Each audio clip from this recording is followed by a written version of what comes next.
Ya, terima kasih Anda masih bergabung bersama kami di Market Opening, pemirsa, dan sudah tersambung melalui line telepon bersama dengan Nafan Haji Gustautama. Beliau adalah analis dari Binarta Parama Sekuritas. Ya, selamat pagi Mas Nafan. Selamat pagi Mas. Nah, apa kabar Anda? Ya. Ya, baik sekali kabar saya Mas.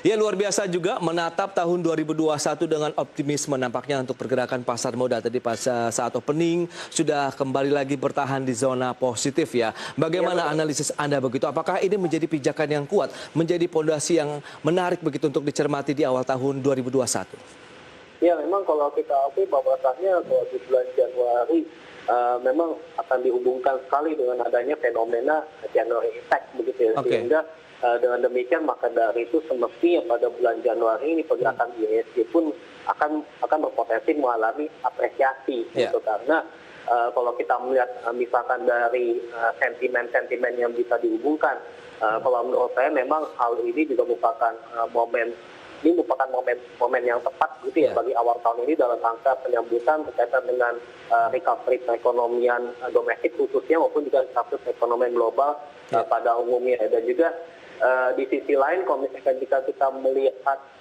dari berbagai sentimen yang lainnya, memang hal tersebut juga bisa didukung oleh misalkan berkaitan dengan program vaksinasi massal yang dilakukan di Indonesia bahkan secara gratis gitu. Itu pun juga kalau menurut saya bisa dikategorikan merupakan sentimen positif. Belum lagi juga sentimen tambahan yang lain itu pun juga berkaitan dengan adanya implementasi daripada Omnibus Law. Kalau kita juga berharap pula ya bahwasannya terkait dengan pembentukan daripada Sovereign Wealth Fund begitu ya, maupun juga ataupun Indonesia Investment Authority, mudah-mudahan hal tersebut juga bisa menciptakan peningkatan optimalisasi daripada foreign investment yang masuk ke Indonesia begitu ya. Sehingga ini juga bisa memberikan kata positif bagi kinerja pasar modal di tanah air dalam jangka panjang.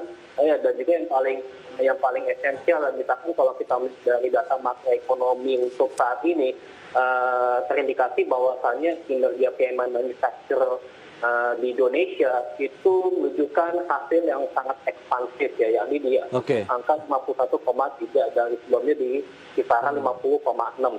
Berarti kalau kita melihat bahwasannya recovery perekonomian mendatangkan benefit bagi kinerja manufaktur untuk terus berekspansi bisnis, kemudian juga meningkatkan kapasitas dalam hal misalkan meningkatkan bahan baku agar supaya bisa misalkan untuk menciptakan produk-produk jadi, bahkan juga ekspansi ini pun juga bisa mendorong ciptanya peningkatan kinerja penyerapan lapangan kerja baru. Sehingga ini juga bisa diharapkan agar saya bisa mampu menunjang daripada dan mendukung sekali recovery perekonomian domestik. Mas Nafan, menarik ya, berarti memang secara fundamental baik makroekonomi, mikro begitu sebenarnya masih mendukung bahwa perekonomian di Indonesia di tahun 2021 akan lebih baik dibandingkan dengan tahun 2020. Tapi bagaimana dengan pergerakan market sendiri? Apakah sentimen-sentimen tadi masih bisa mengangkat pergerakan indeks harga saham gabungan yang kalau kita melihat ke belakang begitu trennya kan sudah mulai menanjak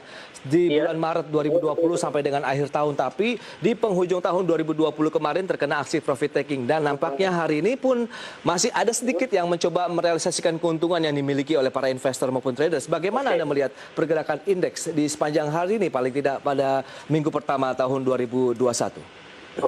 Yang patut kita syukuri bahwasannya pergerakan IHSG tidak mengalami tekanan yang begitu masif ya, hanya minus 0,25% gitu, dan juga posisi daripada indeks itu sendiri pas sekali berada pada garis moving average 20 kalau kita kalau kita melihat dari daily chart begitu ya, sehingga sebenarnya dari posisi tersebut juga bisa memungkinkan daripada pergerakan IHSG untuk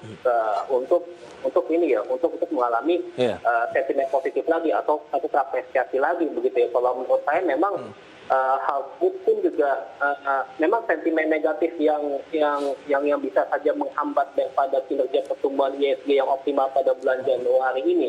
Memang kita akui bahwasannya misalkan berkaitan dengan meningkatnya kasus COVID-19.